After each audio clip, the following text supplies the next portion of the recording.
Hey, Angie Fenimore here, and this is Phat Chat with my writing coach. So, what I want to talk about today is goal setting. So, here's the problem with goals. Number one, it's always out there, like out there in the future for something for you to reach for and grab. Now, nothing wrong with goals, but there a goal isn't always meant to be realized. Sometimes, um, or very often, a goal serves simply as something to aim for. Okay. So a goal will also beat you up. A goal will be there reminding you, okay, I haven't done it yet. I haven't done it yet. There's a more effective way than setting goals, and that is to create promises. Now, the key about promises, when you create a promise and you put it out there, the key to having those promises be realized, big promises like, I'm going to get this book done before the end of the year, and I'm going to get an agent, in the next round of queries, whatever it is, right? When you create a promise, when you are also relating to your word like it matters around everything, and I mean the little things, like you have a promise to take your daughter to the store to get yarn, whatever, right? But then something gets in the way. I don't know, maybe somebody flooded the house with a bathtub and you didn't go. So you don't want to just ignore that. It's a broken promise, right? For your daughter. It occurs for her like, word broken is what it is, okay? Regardless of the circumstances, regardless of the reasons. So what you want to do is actually set aside reasons and just look from your word. What word did you give? And then when you have a broken word, you don't want to relate to it like something's wrong with you, you're bad, whatever. It's simply a word. It's like, if this chair were to break, I wouldn't relate to this chair like it's wrong, evil, bad. I'd relate to this chair like it needs to be fixed. Okay? Like it needs to be restored to integrity so that it's functioning. Whole, perfect, complete, all that, right? Working like it's supposed to work.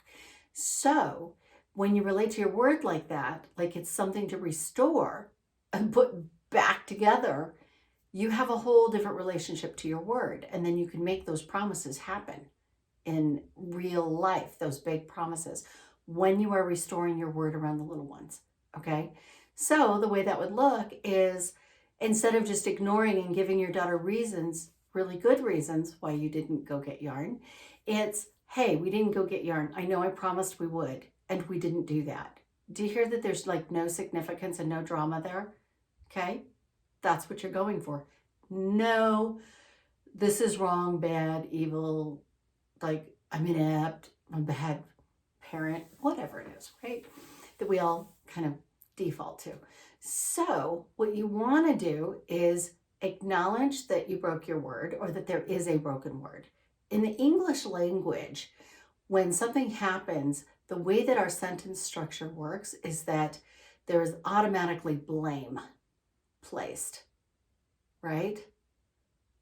Okay, it's simply sentence structure. It's, it's the weirdest thing, because in other languages, there are other languages where there is no blame. It's just the chair broke. There's no I broke the chair.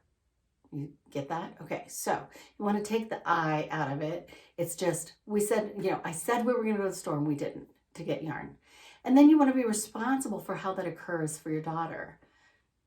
Sometimes an apology is in order. It's just because that just makes them feel better and acknowledged. But you actually want to hear what it's like for her.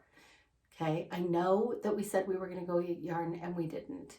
And I want to restore that word.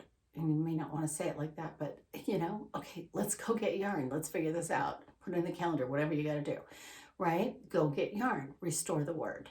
Okay, but no blaming circumstances, no blaming yourself, and no going to that place where it's somehow weirdly your daughter's fault Okay, and she's somehow spoiled because she had to have yarn when there was a flood. Here's what we do when there's a broken word, human beings. We either point inward, I'm, or we blame outward, or you are. That's what we do. Those are our choices. We do this typically. We don't really examine that it's simply like a chair that needs some attention, or a car, or whatever. You know, I had a flat tire the other day. It sent me way behind in everything. I forgot a meeting. All I did was get on to, the chat and say, I'm so sorry, everybody. And I was responsible to just tell them, here's what happened. And I totally spaced the meeting. And the tire's getting fixed, I can get on now. Or, whatever.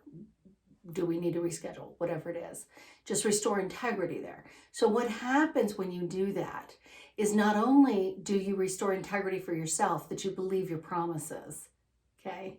Because when you have broken promises, you stop believing in your own ability to make a promise and make it happen. But also you restore the damage of your circle, the people around you. They all listen to you a particular way. They listen to you like, yeah, right. Okay. I mean, are there people in your life that say, oh, really 2:00 or mom time?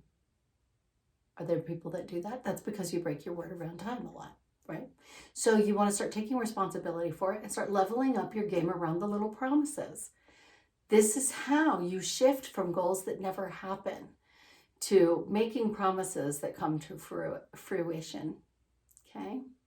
So there you go. And your challenge tonight is going to be to make big promises, and then also make little ones too, and to practice honoring your word, relating to your word like it matters, okay? So we would call that having integrity as a human being. We already have integrity, but we have an experience of no integrity when we're always breaking our word, okay? So it's be integrous AF. Ciao for now.